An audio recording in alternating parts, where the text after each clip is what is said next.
प्यारे भाई और बहनों, आप सभी को मैं और मेरा परिवार की तरफ से प्यार भरा जय मसीह की। तो आइए आज फिर हम परमेश्वर से आशीष पाने के लिए उसके जीवनदायक वचन पर मनन करते हैं।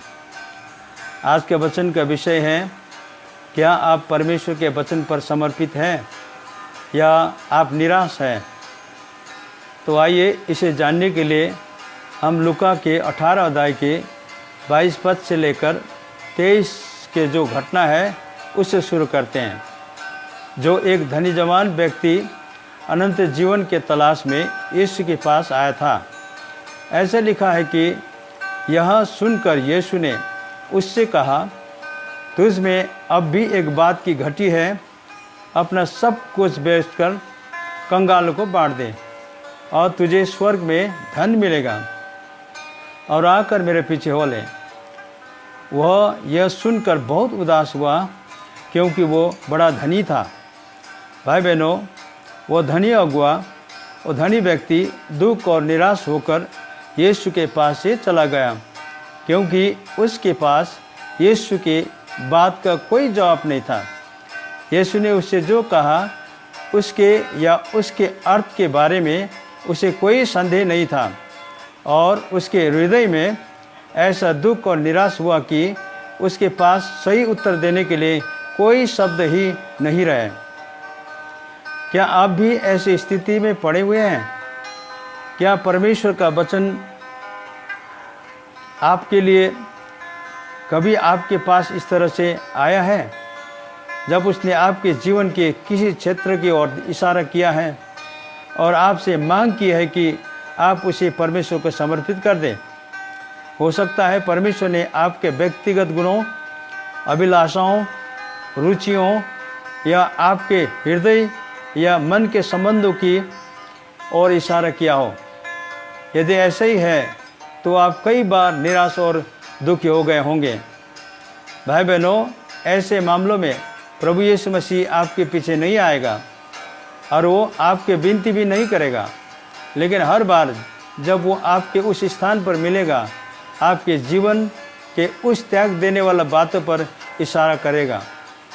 तो प्रभु यीशु मसीह सिर्फ अपने शब्दों को दोहराया कि यदि तूने यह सब गंभीरता से कह रहा है तो शर्त यह है, जैसे कि लूका 18 अध्याय के 22 पद में लिखा है, यह सुन, यीशु ने उससे कहा, तुझ में अभी भी एक बात की घटी है, अपना सब कुछ बेच कंगालों को बांट दे और तुझे स्वर्ग में धन मिलेगा। अगर इसको दूसरे शब्दों में कहें तो परमेश्वर के सामने उन सब चीज़ों से पीछा छुड़ा ले जिन्हें संपत्ति समझा जा सकता है। यहाँ तक कि आपका धन संपत्ति ही नहीं, लेकिन आपका जीवन जो आपके लिए सबसे प्यारा है, परमेश्वर को देना है। यह एक ऐसा स्थितिपूर्ण जगह है जहाँ युद्ध सचमुच लड़ा जा सकता है, यानी कि परमेश्वर के सामने आपकी इच्छा के क्षेत्र में। क्या आपका समर्पण यीशु से बढ़कर आपके विचार के प्रति है, या यीशु आपके जीवन से क्या चाहता है उसके प्रति है? यदि हाँ, तो संभव है तो आप यीशु का एक ऐसा कठोर सख्त वचन सुनेंगे जिससे आपके मन में निराश उत्पन्न होगा। भाई बहनों, प्रभु यीशु जो कहता है वो सचमुच कठिन है। ऐसे वचन उन विश्वासियों के लिए आसान होगा जो परमेश्वर के वचन प्रति समर्पण का स्वभाव रखता हो। जो त्याग और समर्पण का स्वभाव नहीं रखता, वो हमेशा परमेश्वर के कठिन वचन के और उसको निराशा और दुखी पहुंचाएंगे, और उसके वचन से निराशा और दुखी के अलावा उसको कुछ भी नहीं मिलेगा।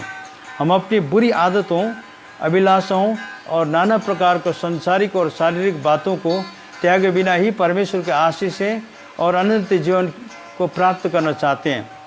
भाई बहनों, यदि हम परमेश्वर के आदेश अनुसार ये सब अपनी खुशी से त्याग करते हैं और उसके पीछे चलते हैं, ये सब बातें हमारे लिए मुमकिन है। इसीलिए प्रभु यीशु मसीह कहता है कि सब कुछ त्याग कर मेरे पीछे हो ले और तुझे स्वर्ग में धन मिलेगा। जब यह सब हो रहा था तब पतरस इसी सिलसिले में प्रश्न पूछता है।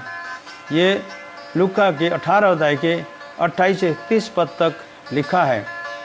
और पतरस ने ये कहा, देख हम तो घर बार छोड़कर तेरे पीछे हो लिए हैं। उसने उनसे कहा, मैं तुमसे सच कहता हूँ, ऐसा कोई नहीं जिसने परमेश्वर के राज्य के लिए घर या पत्नी और भाइयों या माता पिता या बाल बच्चों को छोड़ दिया और इस समय कई गुना अधिक न पाए और आने वाले युग में अनंत जीवन। बिना त्याग और समर्पण दुख और निराश ही मिलेगा। भाई बहनों, निराशा आत्मिक मोह को खत्म कर देता है। परमेश्वर के आशीष से पूरी तरह से प्राप्त करने के लिए त्याग, भरोसा और समर्पण चाहिए।